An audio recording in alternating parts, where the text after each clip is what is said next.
बिस्मिल्लाहिर्रहमानिर्रहीम। अस्सलाम वालेकुम नाज़रीन, आप यूट्यूब चैनल देख रहे हैं। मैं इमरान खान हूँ। अफसोसनाक खबरें दो। सबसे पहले शहजाद अकबर साहब के घर पे एक और हमला हुआ है और ये 31 दिसंबर की रात को ये हमला हुआ। शहजाद अकबर साहब को मैंने फ़ोन किया, मेरी उनसे बात हुई, उन्होंने मुझे बताया एक्चुअली वो अपने घर में नहीं है, पुलिस ने उनको रीलोकेट किया हुआ है और उनके घर से उनको हटाया हुआ है। कुछ फॉरेंसिक वालों का काम चल रहा था, कुछ इन्वेस्टिगेशंस चल रही थी और इस बीच में उनके घर के ऊपर मुबैना तौर पे एक और अटैक हो गया। जब मेरी शहजाद अकबर साहब से बात हुई तो उन्होंने कहा जी पुलिस इसकी तहकीकात कर रही है और अब तक की जो मालूमात हैं घर के ऊपर अटैक किया गया है और ये पैगाम दिया गया है कि जो लोग पीछे आ रहे हैं, जो लोग ये करना चाह रहे हैं, उनकी जानिब से ये एक सख्त पैगाम है कि वो पीछे हटने वाले नहीं हैं। अब ये बहुत हैरान कुन है, एक हफ्ते में दूसरा अटैक, ये बरतानवी पुलिस के लिए भी बहुत बड़ा चैलेंज है और उनके लिए बड़ी शर्मिंदगी की बात है कि जो हमलावर है वो शायद पुलिस को भी खातर में नहीं ला रहे। बरतानिया में बैरिस्टर शहजाद अकबर के घर पे नामालूम अफराद का हमला और जलाने की कोशिश, ये रिपोर्ट हुआ है। ये 31 दिसंबर की शाम को अटैक हुआ। इंग्लैंड का इलाका है कैम्ब्रिज शायर, वहाँ पे उन्होंने बताया कि उनकी रिहाइशगाह के ऊपर एक मुजरिमाना हमला किया गया जिसका मकसद शदीद नुकसान पहुँचाना था। आग लगाने की कोशिश की, इमलाक को नुकसान पहुँचाया। शहजाद अकबर कहते हैं कि एक हफ्ते में मेरे घर पर और मेरी फैमिली पर यह दूसरा संगीन हमला किया गया है। दोनों वाक़यात वाज़ेह बदनीयती के साथ अंजाम दिए गए। ये वाक़यात कोई इत्तफ़ाक़ी नौइयत के नहीं हैं और ना ही दोनों अलग थलग वाक़यात हैं। ये मनसूबाबंदी के तहत मुझ पर हमला किया जा रहा है। पहले जो मुझ पर हमला किया गया उसमें मुझे शदीद जिस्मानी चोटें भी आई थीं। ये नादरीन सूरत हाल है। अब इस पर पुलिस के लिए बहुत बड़ा चैलेंज है कि बरतानिया जैसे मुल्क में भी अगर आप महफूज नहीं है या आपका घर महफूज नहीं है तो बरतानिया की क्रेडिबिलिटी पे बहुत बड़ा सवाल खड़ा हो जाएगा। पूरी दुनिया में लोग जिन ममालिक को महफूज समझते हैं उनमें एक मुल्क बरतानिया भी है। लोगों को लगता है कि यहाँ पे जराइम पेशा अफराद अपनी मनमानी नहीं कर सकते और बाहर से आने वाले उनके दुश्मन उन्हें टारगेट नहीं कर सकते। ये एक वेपन फ्री सोसाइटी है, यहाँ पे हथियार नहीं है लोगों के पास, लेकिन इसके बावजूद इस किस्म के अटैक्स और ऐसी दीदा दिलेरी, ये बरतानवी पुलिस के लिए बहुत बड़ा चैलेंज है। दूसरा नादरीन, एक और अफसोसनाक खबर है। मियाँ अली अशफाक साहब मेरे दोस्त हैं, बहुत सारे और सहाफ़ी उनके भी दोस्त हैं और मेरा तो बचपन का दोस्त है। एक शानदार ताल्लुक़, हमने सारी ज़िंदगी इंजॉय किया। तो मियाँ अली अशफाक साहब एक केस लड़ रहे थे और कराची के अंदर जो वाक़या हुआ रजब भट्ट नामी सोशल मीडिया एंटरटेनर के साथ, जो वहाँ पे इंसिडेंट हुआ बड़ा अफसोसनाक, वकला ने उनको मारा कि उन्होंने किसी वकील के बारे में तनकीद की थी और इस वाक़े के बाद एक FIR भी दर्ज हुई। बहरहाल अब कराची में जो ये तशद्दुद का मामला था ये पंजाब बार कौंसिल में पहुँच गया और जो रिपोर्ट आ रही है वो ये आ रही है कि जो कराची की बार है, बजाय इसके कि वो एक्शन लेते इस पुरतशद्दुद वाक़े का, उन्होंने लिख दिया यहाँ पे पंजाब बार को और पंजाब बार ने मियाँ अली अशफाक साहब का लाइसेंस मुअत्तल कर दिया। अब तक जो दस्तयाब मालूमात हैं उनके मुताबिक तो यही है कि ना बुलाया गया, ना सुना गया, ना बात की गई, ना पूछा गया और एक तरफा ये कार्रवाई कर दी गई और लाइसेंस की मुस्तकिल मनसूखी के लिए ये मामला डिसिप्लिनरी कमेटी को भी भिजवा दिया गया है और इसमें इल्ज़ाम ये लगाया गया है कि कराची सिटी कोर्ट में हड़ताल के बावजूद अली अशफाक साहब अदालत में पेश हुए। तो क्या ये पहली दफ़ा ऐसा हुआ है? यानी वकला की हड़ताल के बावजूद बहुत सारे वकला अदालतों में पेश होते रहते हैं। हमने एक दफ़ा नहीं कई मरतबा देखा है, बहुत मरतबा देखा है, ऐसा होता रहता है। क्या तमाम वकला के लाइसेंस मनसूख हो जाते हैं? ये मामला उस लड़ाई का है और मेरे ख्याल में ये अब निशाना बनाया जा रहा है और ये ज़्यादती की मिसालों में से एक और मिसाल है। मियाँ अली अशफाक ने, हम बहुत सारे सहाफ़ियों के केसेस और बहुत सारे सियासतदानों के केसेस और बहुत सारे पिसे हुए तबकात के केसेस, ऐसे लोगों के केसेस जो पैसे भी नहीं दे सकते, बगैर किसी फीस के लड़े हैं। अब अली अशफाक को बहुत सारे लोग इसलिए भी निशाना बनाते हैं, कुछ मेरी वजह से बनाते हैं कि मेरा बचपन का दोस्त है, मुझे तकलीफ पहुंचाने के लिए अली अशफाक को निशाना बनाते हैं। कुछ लोगों के साथ पुराना कोई स्कोर सेटल का मामला, अली अशफाक ने उनको तकलीफ दी हुई है माजी में, तो उन्हें लगता है कि अब मौका इससे बदला लेने का, हम तगड़े हो गए हैं तो वो अब इसको तकलीफ पहुंचाते हैं। तो सबका अपना अपना रीज़न है, लेकिन जो लोग पाकिस्तान में मौजूद हैं और जिनकी इस आदमी ने मदद की है वो सारे ये जानते हैं कि बड़े खलूस के साथ अली अशफाक ने बहुत सारे लोगों के केसेस लड़े हैं और वो सब लोग आवाज़ भी उठा रहे हैं इस मामले में। तो मुझे उम्मीद है कि वकला खड़े होंगे और वो इस ज़्यादती के खिलाफ बात करेंगे।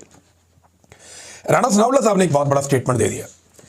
राना सनाउल्लाह साहब ने यह दावा किया कि जो भी फौजी क़यादत के खिलाफ बातचीत हो रही है या प्रोपेगेंडा हो, इसको प्रोपेगेंडा कहते हैं, यहाँ पे हम तनकीद कहते हैं, तनकीद हो रही है गलत काम के ऊपर। तो अल्फाज का चुनाव अलग अलग है ना। हमें यह लगता है कि फौजी क़यादत जो इस वक्त पॉलिसी चल रही है उनके ऊपर तनकीद की जा रही है उनकी पॉलिसीज की वजह से।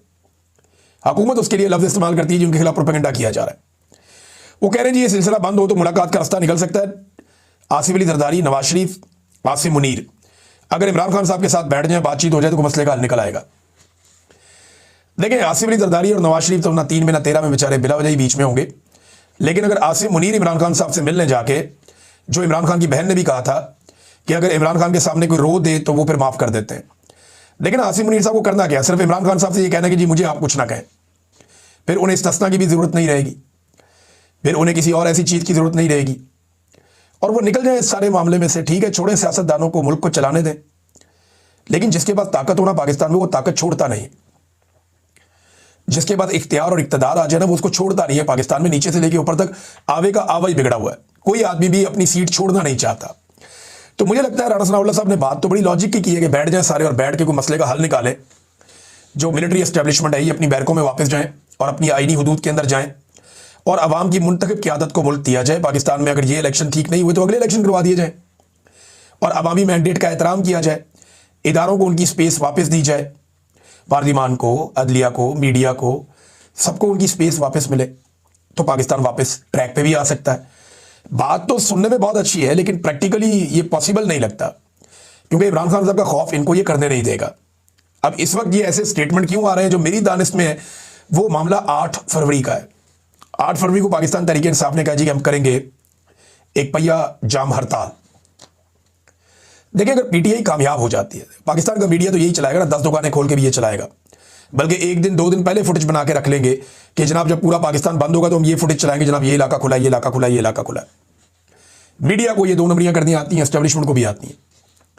लेकिन अगर अमली तौर पे पाकिस्तान बंद करने में कामयाब हो गई पाकिस्तान तहरीक इंसाफ 8 फरवरी को, तो फिर एक बात याद रखिएगा, खतरे की घंटी बज जाएगी, क्योंकि स्ट्रीट मूवमेंट जो है उसके लिए अब कोशिशें आगे बढ़ रही हैं। खैबर पख्तूनख्वा में बहुत सारे दौरे रखे गए हैं, सुहेल अफरीदी के मुख्तलिफ इलाकों में वो जाएंगे, मुख्तलिफ इजला में वहाँ रैलियाँ निकाली जाएंगी, एक मोटिवेशन जो है वो अब शुरू की जाएगी और स्टूडेंट्स को बहुत अहम रोल मिलने वाला है आने वाले दिनों में। तो आप देखेंगे कि स्ट्रीट मूवमेंट आगे की तरफ बढ़ेगी। नंबर 2, 9 तारीख को जुमे वाले दिन अब ये खैबर पख्तूनख्वा से वज़ीर आला उठेंगे और अपने साथियों के साथ सिंध जाएंगे। कराची में बड़ी गहमा गहमी है, इसके ऊपर मूवमेंट शुरू हो गई है और कराची में बड़े अरसे के बाद पाकिस्तान तहरीक इंसाफ का कोई रहनुमा इस तरीके से मुतहर्रिक होने जा रहा है। तो कराची ने पहले भी बड़े बड़े इज्तिमा किए हैं, कराची ने पहले भी बड़ी ज़बरदस्त पैगाम दिया है हर मौके के ऊपर। तो यहाँ आप देखते हैं कि कराची किस तरह से रिस्पॉन्ड करता है। तो 8 फरवरी की फिक्र है, स्ट्रीट मूवमेंट की फिक्र है और जब भी इन्हें फिक्र होती है इसी किस्म का कोई स्टेटमेंट दे देते हैं। देखिए नया साल आया नादरीन, सब एक दूसरे को मुबारकबाद दे रहे हैं। पाकिस्तान में लोग रात भर नाच गा रहे थे सड़कों पे, ऐसे जैसे पाकिस्तान की तरक्की का सफर रुक ही नहीं रहा। यानी ऐसे नाच गा रहे थे जैसे लोग इंटरटेनमेंट के बेचारे तरसे हुए हैं, सुख का सांस ही कोई नहीं है। तो जब उन्हें मौका मिलता है वो बाहर निकलते हैं, अपने लाउड एक्सप्रेशन शो करते हैं, नाच रहे थे, गा रहे थे। लेकिन क्या हम वो कर रहे थे जो इस्तांबुल में हो रहा था? यानी जब लाहौर की और मरी की सड़कों पे और बाकी शहरों की सड़कों पे लोग नाच गा रहे थे ना, तो उस वक्त इस्तांबुल में तैयारी हो रही थी गजा के साथ इज़हार यकजहती की। 5.25 लाख लोग निकले इस्तांबुल में और उन्होंने दुआ भी की, इज़हार यकजहती किया गजा के अपने फ़लस्तीनी भाइयों के साथ। लेकिन पाकिस्तान में कॉन्सर्ट हो रहे थे, नाच गाने हो रहे थे। पाकिस्तानियों को यह सोचना पड़ेगा कि उनके ऊपर यह जुल्म क्यों होता है। ये जालिम आपके ऊपर तब तक मुतहर्रिक रहेंगे जब तक आप एक मुट्ठी बनकर खड़ा होना नहीं सीखेंगे। गानों पे झूमने से बेहतर है कि आप एक दफ़ा दमादम मस्त कलंदर करें और अपना हक मांगें, क्योंकि आपके हक के लिए सिर्फ लीडर की जिम्मेदारी नहीं है कि वो लड़े। कभी नवाज शरीफ लड़े, कभी बेनज़ीर लड़े, कभी जुल्फ़िकार दी भुट्टो लड़े, कभी कोई और लड़े, आज इमरान खान लड़ रहा है वो लड़ाई। आपको खुद अपनी लड़ाई लड़नी पड़ेगी, आपको खड़े होना पड़ेगा। पाकिस्तानी जब तक खड़े नहीं होंगे तब तक लीडर जितनी मर्जी कुर्बानियां देते रहे, पाकिस्तान आगे नहीं बढ़ेगा। एक दफ़ा पाकिस्तानियों को खड़ा होना पड़ेगा, निकलना पड़ेगा बाहर, जैसे कौमें निकलती हैं। पाकिस्तानियों ने 8 फरवरी को एक बड़ा पुरअमन तरीके से, बड़ा शानदार तरीके से इनकलाब का एक जलवा दिखाया था। ये वही पाकिस्तानी है। इन्हें एक मरतबा फिर पुरअमन तरीके से एस्टेब्लिशमेंट को बताना पड़ेगा कि हमारे पास दूसरा तरीका भी है और हम इससे इस्तेमाल भी कर सकते हैं, और बड़े पुरअमन तरीके से हो जाएगा। इनकी तबीयत सेट हो जाएगी अगर एक दफ़ा पूरा पाकिस्तान बाहर आ जाए तो, और पाकिस्तान बाहर अल्टीमेटली आ ही जाएगा। क्योंकि पाकिस्तानियों का मुकाबला को बहुत अक्लमंद लोगों से नहीं है, वो भी बड़े एवरेज किस्म के लोग हैं। अब देखें ना, ये जुरैन नज़ावानी, इन्होंने आर्टिकल लिखा एक्सप्रेस ट्रिब्यून में, जिसमें उन्होंने बताया कि नई नस्ल जो है वो नफरत कर रही है आपसे, आप जो मर्जी कर लें, जो सौदा बेचना है, नई नस्ल आपसे वो सौदा नहीं खरीदेगी, वो आपकी बात सुनने के लिए तैयार नहीं है, बल्कि वो आपको म्यूजिक एंजॉय करेगी जब उनको मौका मिलेगा। वो बता रहे हैं कि नई नस्ल आपकी बातों में आने वाली नहीं होती। बड़ा अच्छा आर्टिकल लिखा। इस आर्टिकल को बहुत थोड़े से लोगों ने पढ़ना था। कितने लोग हैं अंग्रेजी पढ़ने वाले? थोड़े से। हमें जब उर्दू अखबार और अंग्रेजी में चॉइस करनी होती है तो हम लोग, इनको उर्दू मीडियम लोग हैं तो हम उर्दू अखबार पढ़ लेते हैं। अंग्रेजी पढ़ने वाले ही बहुत थोड़े से हैं पाकिस्तान में बाबू, बहुत थोड़े लोग हैं। और उनमें से भी ज्यादातर आर्टिकल्स नहीं पढ़ते, खबरें वबरें देखते हैं, निकल जाते हैं। ये आर्टिकल्स की एक दौड़ के अंदर ये आर्टिकल कहीं गायब हो जाता। लेकिन आप देखें कमाल उस मिलिट्री एस्टेब्लिशमेंट के ऑफिसर का जिसने इसको डिलीट करवाया। जैसे ही ये आर्टिकल डिलीट हुआ, इसको लाखों लोगों ने पढ़ा, इसकी उर्दू में ट्रांसलेशन हुई और उसके बाद मिलियंस लोगों ने इसको पढ़ा। ये पूरे सोशल मीडिया पे हर तरफ दिखाई दे रहा था। नदामानी साहब को चाहिए कि वो जाकर शुक्रिया अदा करें उस ऑफिसर का ढूंढ के, जिसने उन्हें एक आर्टिकल में उतनी शौहरत दिला दी जितनी शौहरत एक लिखारी को सैकड़ों आर्टिकल लिखने में जाकर मिलती है। तो ये बड़ी कामयाबी है उनकी और उस ऑफिसर की। मुझे तो मिली भगत लगती है कि डिलीट करवाओ ताकि सारी दुनिया उसको एक दफा पढ़ ले। नादरीन, लोग खड़े नहीं होते इसके बावजूद कि उनके साथ बहुत जुल्म हो रहा है। एक के बाद एक फसल में किसान को मार पड़ रही है, लेकिन किसान खड़ा नहीं हो रहा। इंडिया में किसान के साथ ज्यादती हुई, किसान कैसे बाहर निकला? यूरोप में किसान के साथ ज्यादती हुई, किसान कैसे बाहर निकला? पाकिस्तान में किसान कोई मूवमेंट बना नहीं पाते, क्योंकि जो किसान रहनुमा है उनका ताल्लुक मुख्तलिफ पॉलिटिकल पार्टी से होता है, और जिस पार्टी की हुकूमत आती है उनके किसान रहनुमा आगे आ जाते हैं और वो कंट्रोल कर देते हैं पूरी की पूरी बरादरी को। तो किसानों को अपने हकीकी रहनुमा ढूंढने पड़ेंगे जो निकले और निकलकर किसानों का हक मांगे। आलू का किसान भी डूब गया, धान का किसान भी डूब गया, गंदम का किसान भी डूब गया, गन्ने का किसान, चीनी की कीमत इतनी बढ़ गई, डबल से ऊपर हो गई, और गन्ने की कीमत पिछले साल वाली, बल्कि वो भी गन्ना सुखा सुखा के उन्होंने खरीदा, किसानों को रोल के रख दिया उन्होंने। अब आलू का जो किसान है वो भी डूब गया। 66 अरब का टोटल नुकसान हुआ ओकाड़ा, पाकपतन, साहिवाल, कसूर, विहाड़ी और खानेवाल के किसानों का। रेट ही नहीं मिल रहा। अब अगर ये कोल्ड स्टोरेज के अंदर रख देंगे अपने आलू और कोशिश करेंगे कि रमजान में निकाल कर बेचे, तो रमजान भी 1 महीने के बाद आ रहा है। तो 1 महीने के बाद जब रमजान आ रहा है तो फिर अगर वहां भी कीमत ना बढ़ी तो फिर क्या करेंगे? फिर स्टोरेज के पैसे कौन देगा? तो किसान एक अजीबो गरीब मखमसे का और एक कंफ्यूजन का शिकार है, और हुकूमत इसके ऊपर कोई पॉलिसी नहीं दे रही। ये किसानों के साथ किया हमने। नादरीन, एक एक करके सारे इदारे जो है वो फारिग किए जा रहे हैं।